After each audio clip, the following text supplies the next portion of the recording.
Are you ready to enjoy some delicious bagels, bakery sweets, not only for people but also dogs, and Thai cuisine? We also have something for music, food, and coffee lovers to enjoy. Let's check out what's just next door.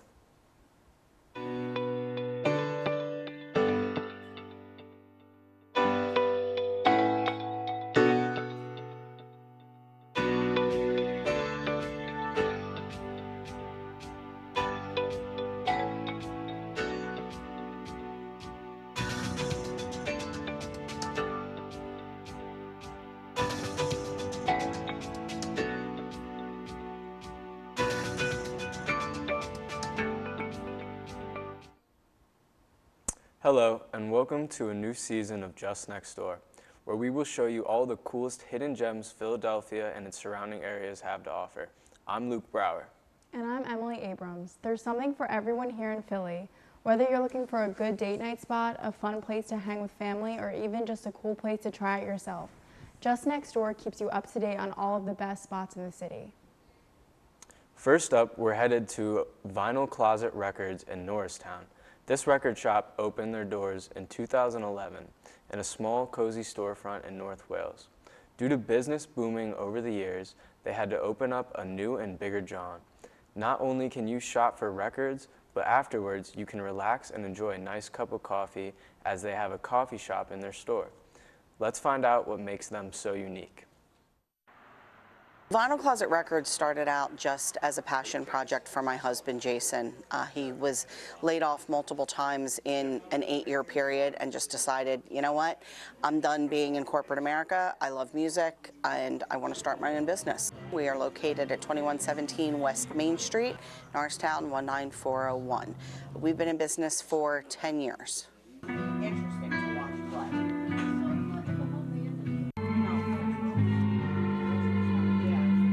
I continue to shop the Vinyl Closet because it is a great atmosphere. I've come to know the owners, who are close with my sister and her friend. They are close family friends, and they have great prices, great events.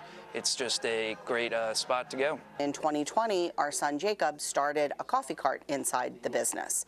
So I'm also the co-owner of that business, and then I decided to quit my job and created a nonprofit on the back end of the coffee cart. So we work with the special needs population. I'm the owner of this coffee cart. I make hot tea, iced tea, hot coffee, iced coffee, hot chocolate, all kinds of stuff. We do food. We have a kitchen back there. We do all kinds of we do all kinds of meals. Coffee.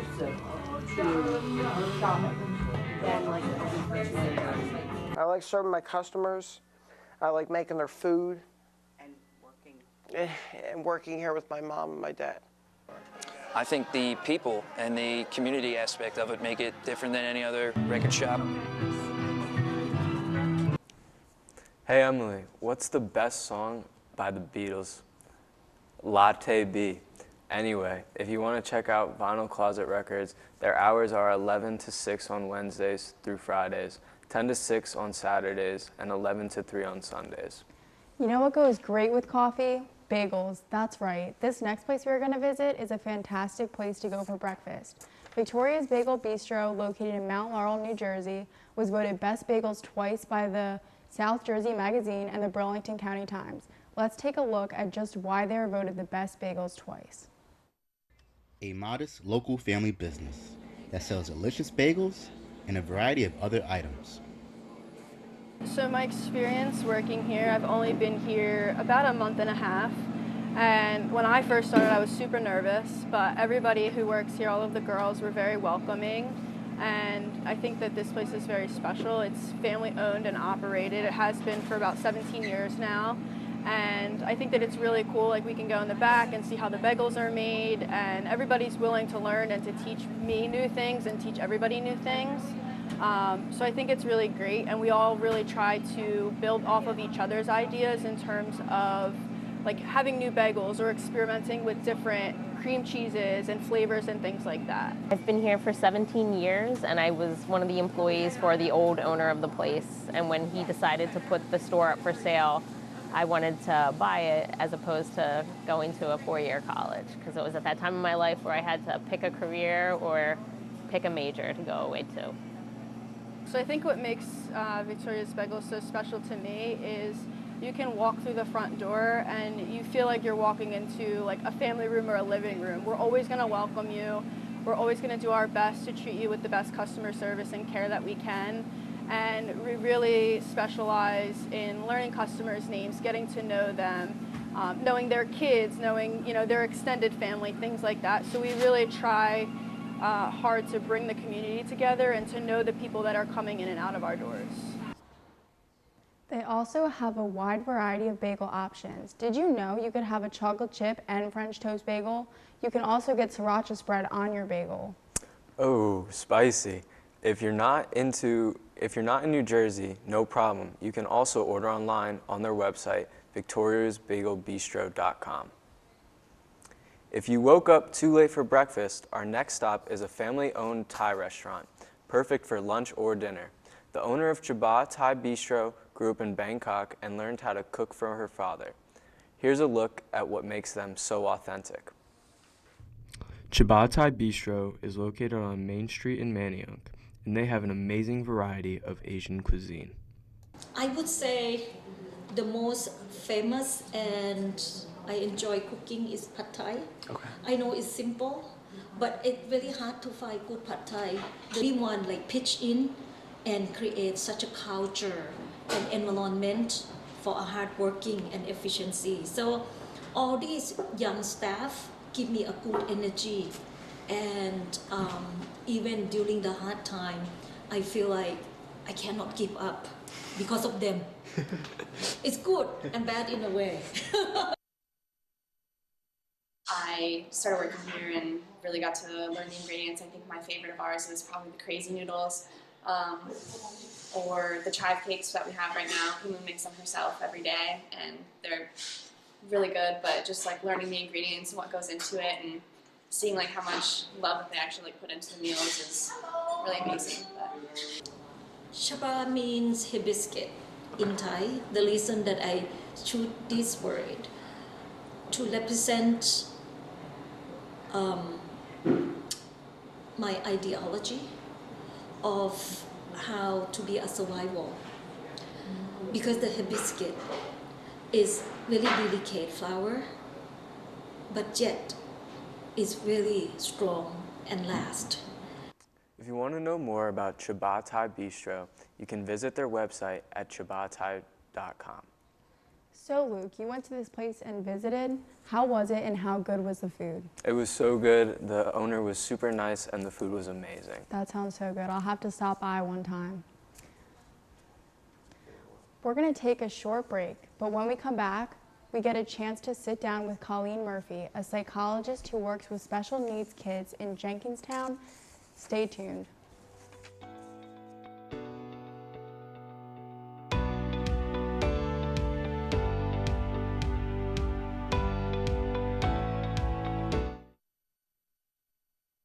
What to expect when you're expecting a teenager. Today we're talking about how to wake up your teen, and this works literally every time.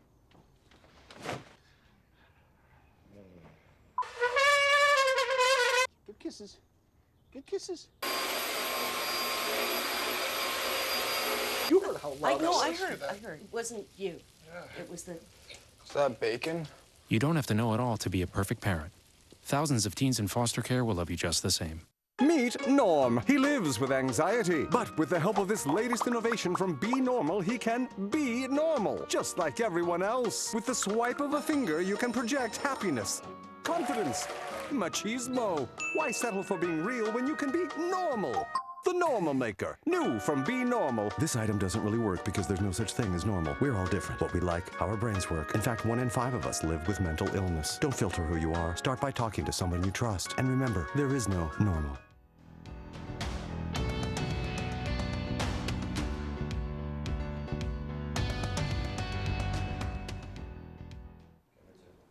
Welcome back to Just Next Door. We are now joined by Colleen Murphy, who has specialized in psychology and behavioral therapy of special needs kids. Hi, Colleen. How are you? I'm great. How are you guys? I'm so excited to be here. We're excited to have you here. So what initially made you interested in psychology? I think it's an exciting field to be in. The classes that I took here at LaSalle were interesting, and I had such great professors, such great memories of the classes that I took and my classmates, and I got such good training here as an undergraduate that I wanted to pursue it. Yeah. When you were pursuing your degree here at LaSalle, did you know that you wanted to work with special needs kids? No, I didn't. The undergrad training is pretty broad, but when I got to graduate school, I had the chance to train in an area called pediatric psychology, and I got the chance to work with, inpatient, kids who are struggling with chronic illness, sometimes terminal illness, catastrophic injuries, things like that, and it was very compelling, very difficult work, very rewarding, and I snagged this internship and didn't look back. So I was lucky, and my training had a lot of great opportunities. That's awesome. Yeah, that is cool. Yeah. It does sound hard though.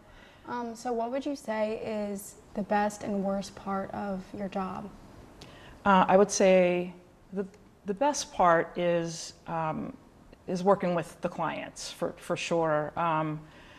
The kids that I work with are fairly severely impaired. They are kids who can't be successful in a public school. They have problems at home, so they actually live on our campus. And it is difficult because these are some of the most impaired folks that there are. It's difficult, but it's also incredibly rewarding. And it's never the same day twice, that's for sure. You definitely, stay on your toes. I'd say the hardest part is probably, working with insurance companies who, have to intervene so that, we get paid. It's the same problems that physicians have. Insurance companies don't want to pay for a lot of services. You have to convince them, you have to make a case. That's difficult and it's aggravating, but it's a small part of what I do. So. Sometimes family situations are complicated and difficult, but it's something that I can't imagine not doing. Yeah. That's so cool. Yeah. So what does like a day at your job look like a typical day? Yeah, there's no typical day. Okay. It could be, you get there first thing in the morning and there's all kinds of fires to put out. Somebody, was restrained the night before or kinds of behavior episodes you might have to deal with right off the bat, or it could be a quiet day, there could be lots of meetings. But on our campus, it's hopping. The kids, sometimes they elope, they run away, or they're having an outburst of some sort, and you have to be ready to kind of jump right in and do what you can to stabilize the client and stabilize the staff. And a lot of unplanned stuff that pulls you away from what you thought you were going to do the day, because the kids live there, and so you're constantly having to be ready to respond to emergencies. So yeah, no typical day. Have you ever had like a case or someone that really just stuck with you, like a person? Oh, lots of them. Yeah, they all do. One of my favorite populations to work with is population of people who have something called Prader-Willi syndrome, and that is a genetic problem where there's actually a deleted chromosome or a partially deleted chromosome, and these folks have severe behavior problems in addition to many other things. But the hallmark of Prader-Willi syndrome is that there's something in the brain that does not register satiety, so they don't ever feel full.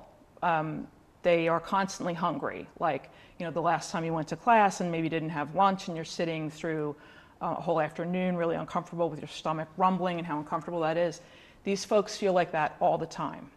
And it's kind of like, I imagine it's a special circle of hell, to live like that, and causes a lot of behavior problems. And it's such a struggle sometimes for these folks, but it's also, it's incredibly, they're hilarious. They're really, really funny. I'll talk more about that if you want me to. But each of these kids is so special. I remember every single one. I've been doing this for maybe 15 years now, and these kind of folks are extra special. Yeah, I've definitely heard of that before. Oh, you have? I have, yeah. I've definitely seen cases like that. I've seen things like videos and stuff. Okay. People who have that. So it's really interesting to hear that you actually work with people who have that. Struggle with that. It's so rare. It's incredibly rare, much more rare than like Down syndrome or something like that. And the place where I am, we actually treat maybe half of the population in the entire country. So very small group of folks we're talking about. Yeah. That's crazy.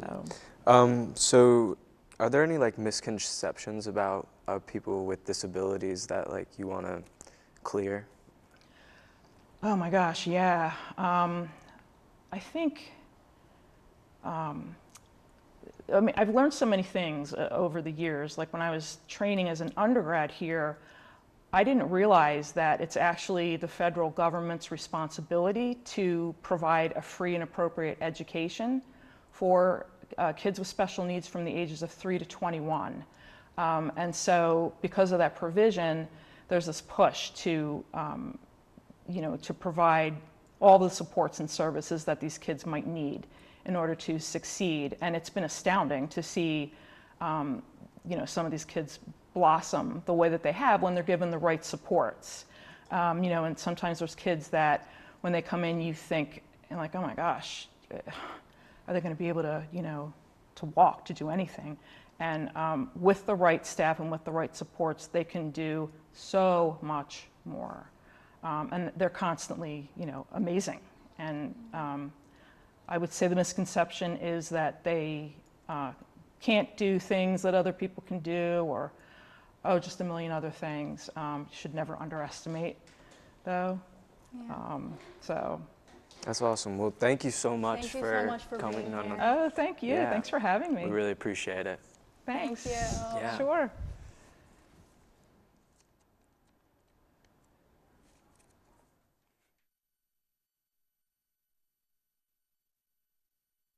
For joining us and providing some insight into your line of work. We're going to take another break, but when we come back, we'll have you bouncing off the walls from a sugar rush. Hopefully we don't bake a leg when we come back.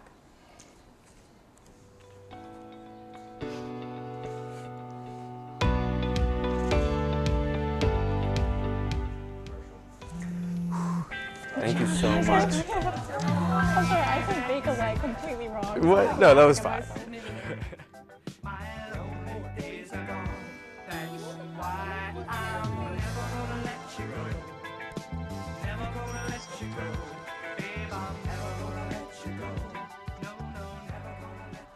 Here you go. Thank you. Thank you.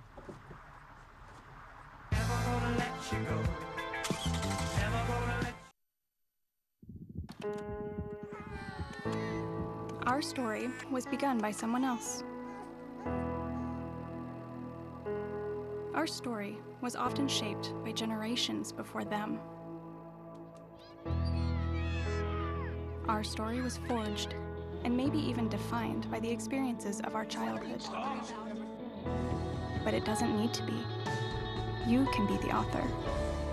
Learn how at numberstory.org.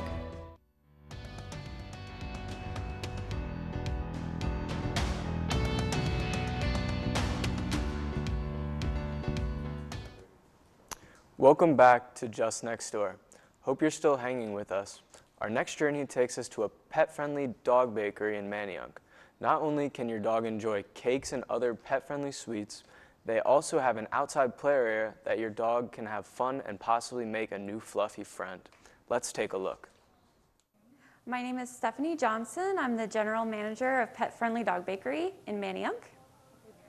I've been working here since we opened in January of 2018. We specialize in dog pastries and dog cakes, but that's just the tip of the iceberg. We also have a whole store full of fun dog items, clothes, toys, other treats, and our play areas, which people love.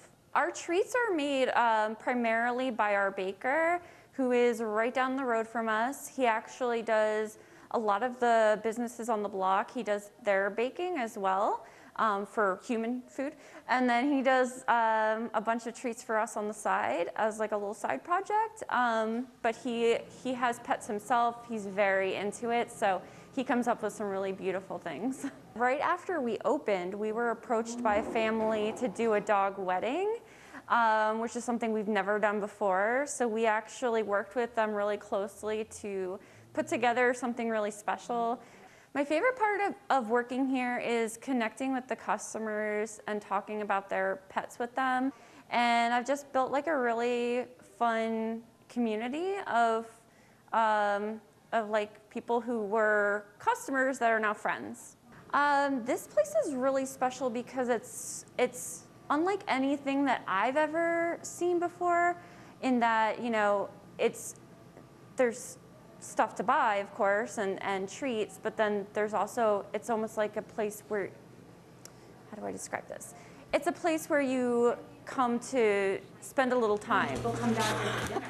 They're so fluffy, I'm gonna die. If you want your dog to have fun and run around, check out their website where they host dog events at petfriendlydogbakery.com. So Emily, you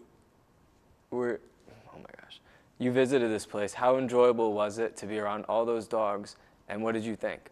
It was amazing. We got to play in the play area with the dogs. The manager gave me a free treat for my dog, and it was a great experience. That sounds awesome. Now, let's take a trip to see some more sweets and treats, but this time for people. Meg Dogs Cakes is a small bakery business that takes home cooking very seriously, seeing as the business is run out of her own home. Let's take a look. You're looking at a legend in the baking. Welcome to Meg Dogs Cakes, a bakery business started by Megan Doherty right from her very own kitchen. I'm a pastry chef / cake decorator, I guess. I do like cupcakes, cakes, cookies, all that kind of stuff. I went to Bloomsburg for one semester, and then I decided to come home and go to culinary school. I got my associates. They took us to France to like study for like a week over there, and then I decided to do my bachelor's, and I ended that I think February of last year, and ever since I've been doing this like from home. Even though the holidays are a bit stressful for Megan, with all the orders that come in, she is thankful for all the people that help her. It depends. Like this week is Valentine's Day, so I have a lot of chocolate covered strawberries to make. But it all depends. Like the holiday weeks and stuff like that, I could have 100 to 200 orders. I have a lot of people that come help me for the holidays and stuff. But like on a normal week, I would probably have like on a weekend like 20 cakes around. For most of us, when COVID hit, it was a hard time. But for Megan, it really helped her jumpstart her passion. After COVID hit, I lost my job and started doing it from home.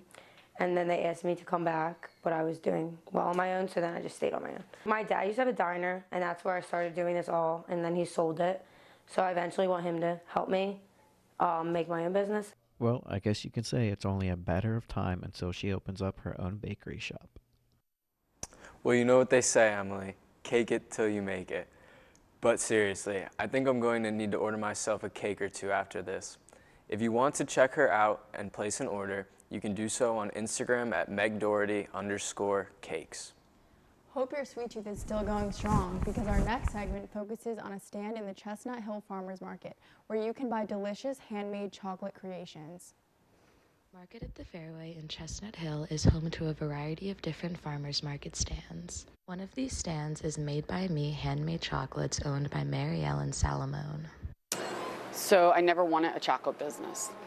So actually I went to St. Luke's in Glenside, and I wrote a letter I wanted to be a chef.